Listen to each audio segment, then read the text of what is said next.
81, you wear clothes you've made yourself. No. 82, you wear a print you've designed yourself. No. 83, you wear clothes you've had custom made for you. No. 84, you've had a Lolita item of clothing modified to fit your size or style. No. 85, you've had a brand Lolita item of clothing modified to fit your size or style. No. 86, you know how to dress for your body type. No, I just wear whatever I think looks nice. 87, you have learned to sew or craft just so you can make your own Lolita clothes and accessories.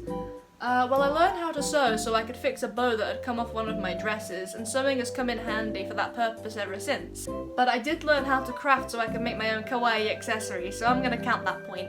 88, you've created something out of waist ties you don't use. I have an entire box filled with my waist ties that I don't use, but I don't make anything out of them. I just leave them sitting in this box in case I ever decide I want to wear them again, or if I decide I want to sell the dress they came from. 89, you own a Lolita sewing pattern book. I do own some Gothic and Lolita Bible sewing patterns, but I don't think that counts as a book. 90, you've made something from a Lolita sewing pattern book. No. 91, you know the difference between a JSK and a one piece. Yes, this is a JSK I'm wearing right now. You usually need to wear a blouse with a JSK. And a one piece usually already has the sleeves on the dress, whereas a JSK usually has straps. 92, you know the difference between a pannier and a petticoat. I have a vague idea, but I'm not 100% about it, so I'm gonna have to say no to that one. 93, you can name at least 5 prints. Daydream Carnival, The Dolly Cat, Sugary Carnival, Chess Chocolate, Milky Planet. Yay! 94, you can give at least 3 full names of Baby the Stars Shine Bright or Alice and the Pirates prints. Oh my goodness, I don't know a lot of Baby the Stars Shine Bright, but surely I can name at least 3. Merry Sweet Castle, My Favorite Things, and Cherish My Juicy Cherry. I did it! Yay!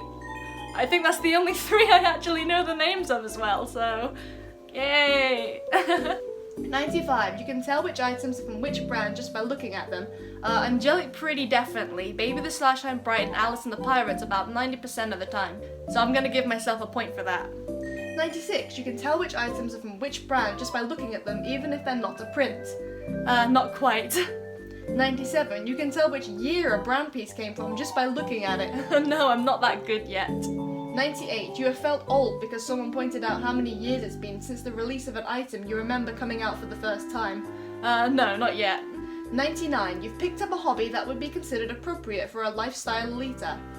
I do collect Sylvanian family dolls. They match the Lolita lifestyle aesthetic, but I started collecting them long before I got into Lolita fashion.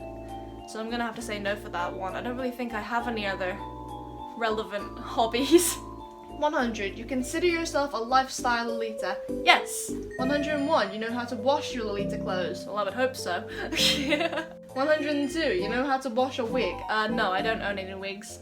103, you know who Mana is. Praise Mana-sama! Yes, I know who Mana is. 104, you know who Mr. Yan is. Unfortunately, I do. 105, you know how to pronounce French names. Okay, I'm gonna try and pronounce these 2 Lolita brand names.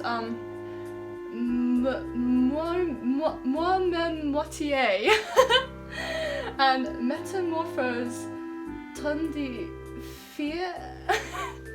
To any French people watching, I am so sorry if that was wrong. But I think I got that right, so I'm gonna stretch a point for that one. 106, you know how to pronounce those brand names. I'm not putting myself through that again. And French isn't your native language. Yes. 107, you know how to pronounce Shirin. Oh, well, I just pronounced it. 108, you have started learning Japanese as a direct result of your interest in Lolita fashion. Well, it was more of a result of my interest in J-pop music, so I'm gonna have to say no. 109, you translate Lolita content such as brand updates or magazine articles into your native language. No, I don't do that. 110, you contribute to pages dedicated to Lolita fashion updates. No. You own a Lolita book or catalogue.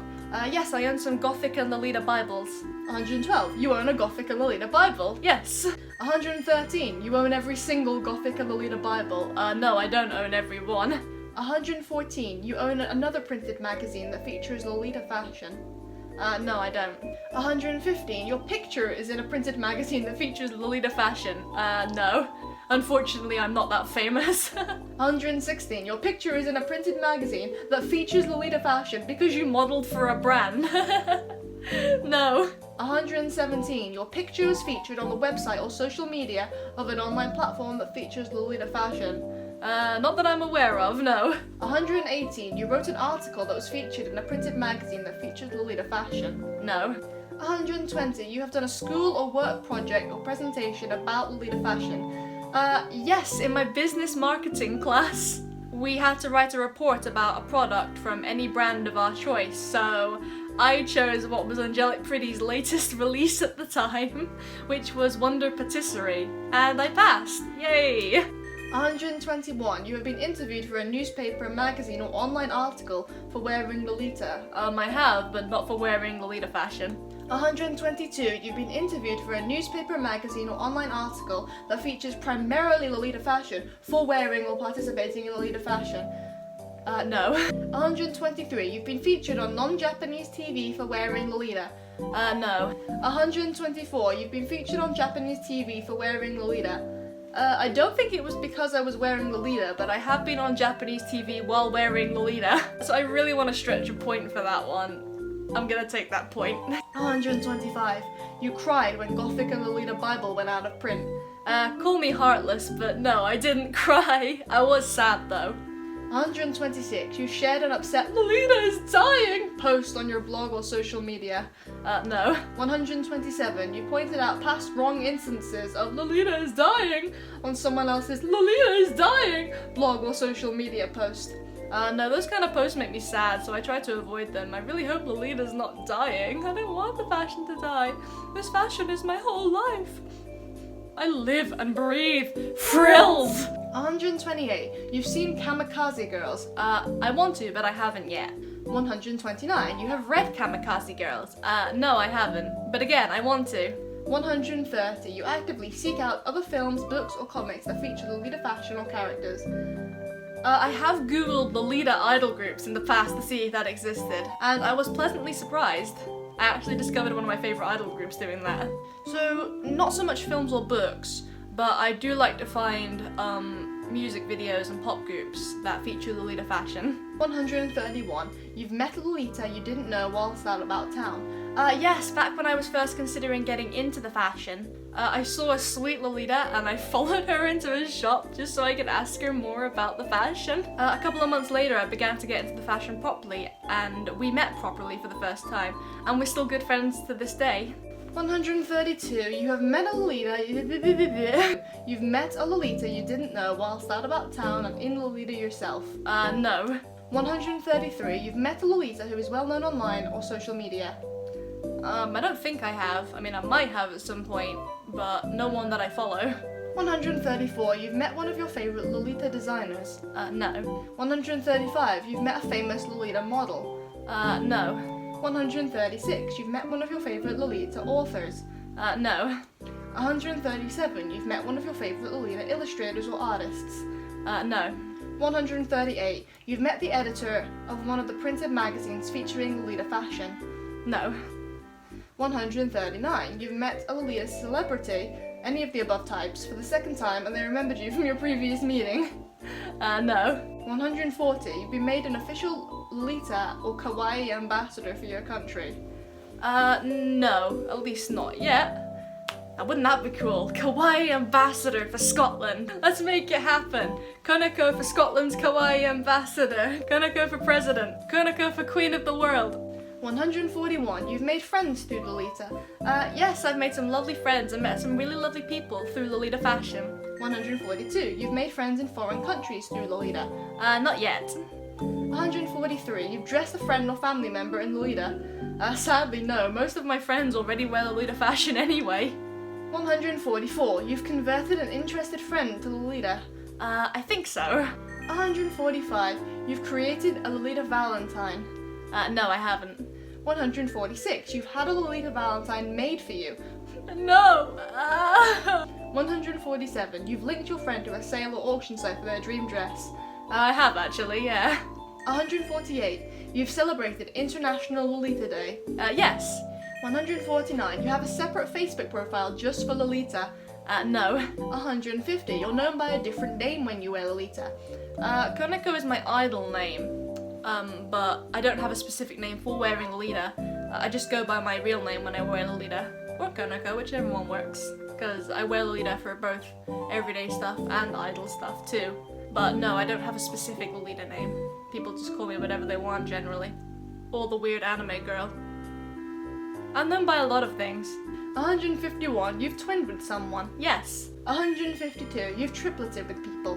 Not yet. 153. You've been part of a group of clones. No. 154. You've taken purikura in Lolita before. Yes, I went to a purikura booth in Japan and it turned out terribly. My eyes looked way too wide and my skin was too shiny and it just looked really creepy. 155. You have a purikura or kawaii filter app on your phone. Yes. 156. You have made the effort to have your purse contents be cute and fit your Lolita aesthetic. Yes, I want everything to be kawaii. 157. Your Lolita wardrobe is part of your decor.